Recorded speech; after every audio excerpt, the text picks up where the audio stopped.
right, boys, done it. Yeah. It's gone, and obviously now time to relax. Yep. How do you think it went, from your perspective, that main stage? I think it went as best as it could do for first time on the main stage, personally, but it's fucking awesome, wasn't it? I have to be honest with you, I thought it went really, really well. I really enjoyed it. The crowd reaction was amazing. Yep. It was a big occasion, but we saw an awful lot of people that we've played to before, if you know what I mean. We've played up and down the country for the last sort of 5 or 6 years, and there was just people there that we knew. So it can't. Pick them out? Pardon? You were able to pick them out? Yeah. I saw no end of faces. Front, weren't there? I mean, we were lucky. We got told by loads and loads of people as we were wandering around, and all our friends, that they were coming down, and to see them all there was beautiful. So yeah, I did see them all, and I did sort of say hello to a few people as well. So it felt weirdly comfortable up there, to be fair. Yeah. We've been lucky enough to play some big gigs before, probably not as big as that, but so we've got a bit of a grounding, and we went on there and had a go at it, you know what I mean? Yeah, I felt good up there. You feel like you've earned that as well? In a way, but I think there's an awful lot of bands that do as much work as us. Yeah. That probably deserve it just as much as we do. We got lucky this time, and I think because we got lucky, we capitalised on it as well. So I think it's fair to say we're happy. Yeah, very happy. You've got the double challenge, right? You got a double thing, which is early in the morning, always a problem. Yeah. But could be. Yeah. You know, people are. The other side of that is people are ready to go. They're ready for the metal, and you're bringing it. They're really good. Yeah. All my dreams up to this had people in it, and they were there. So you know. So last time you played, obviously you played inside. Now you're playing outdoors. What to you was biggest difference in that? Well, I weren't there. I'll let him answer that. Not a great deal, except that we were more conscious of the weather. Yeah, of course. Because obviously they've predicted doom and gloom for the last couple of weeks, and I've got to be honest with you, Bloodstock has escaped it. I mean, we've been wandering around. I like to go and have a party and go and check out all the other bands as well. And this is just about all right. So it was the weather that was worried. I mean, we worried about the wind as well, because they have quite a technical sound, so we worried about that blowing around. Getting lost in it. But I think everybody really enjoyed it, so there was no real worries at the end of it. Yeah. And right now, it's all go. You guys, man, it is so all go. New album, literally. Well, it follows this, doesn't it? So Absolutely. 16, It comes out next week, next Friday. But yes. Worldwide Negative. Yes.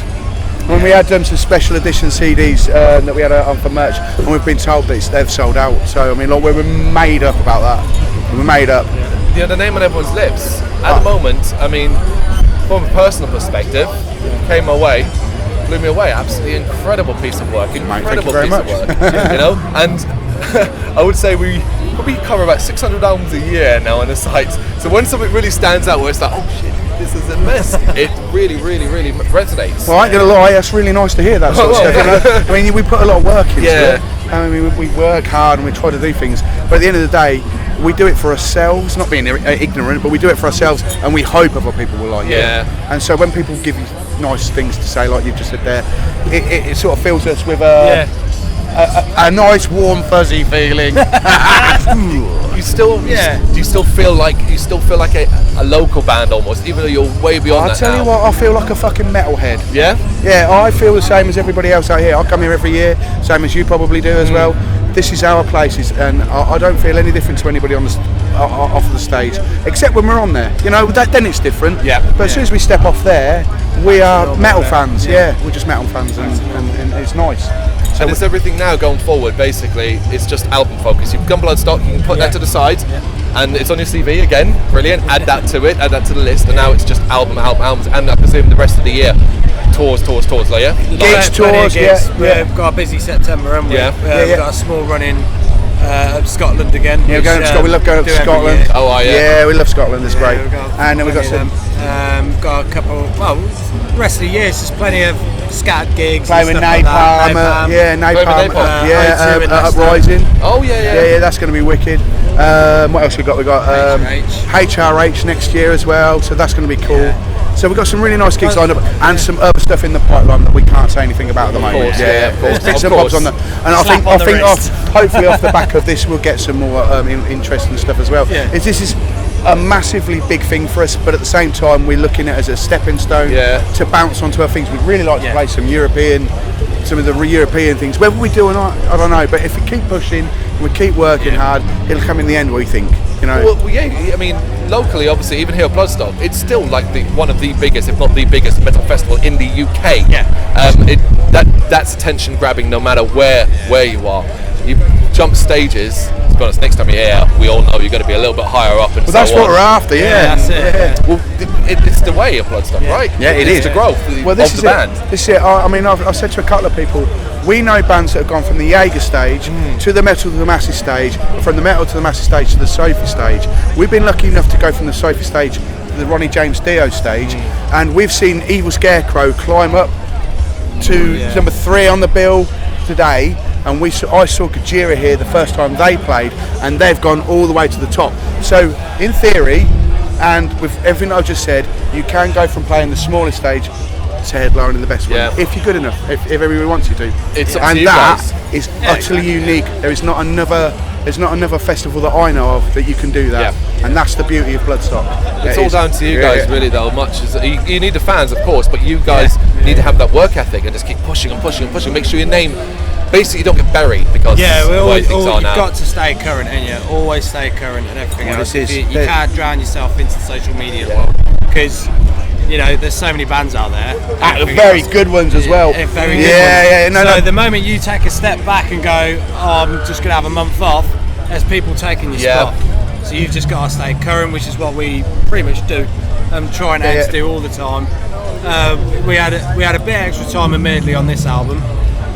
Just because we just wanted to really make sure we were honing in on the material.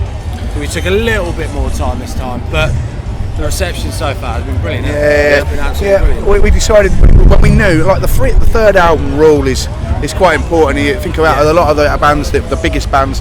Third album's an album that can define your career. Yeah. So we took the time to settle into it, and we scrapped maybe one or two of the songs we had as well. Yeah. And we just gave ourselves that extra bit of time. It was a little bit worrying because, like Liam said, if you disappear off of the scene for a little while, or you're not seen to be doing extra stuff, people can forget about you. And we kind of thought that might have happened, but as soon as we stuck our head above the parapet, people started coming up and talking to us. The first time we put a video out and stuff like that, it's back. There's a big hype about that. So we were worried, but everybody's reaction to it has made our worrying seem superfluous, if you know what I mean. It's not even out yet and you're getting this reaction. That's that's the craziest thing.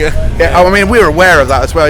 It's not like going, it's alright and everything. We're like, we're the wow bunch, if you know what I mean. We try to be cool out here, but that's exactly what we are. We're the wow bunch. It should be. I mean, every band will tell you we're so proud of our latest work, but showing you're so proud of your latest work is a different thing. Saying it and showing it are two different things.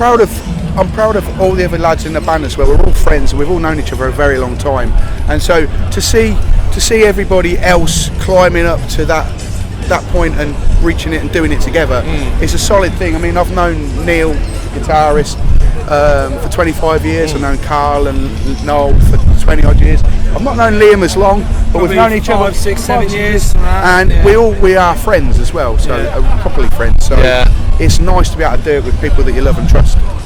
It's less like a job. We used to play together a lot. This ain't a job. This ain't a job, is it? Do you know what I mean? I've got a job. I know what that is. This part's work.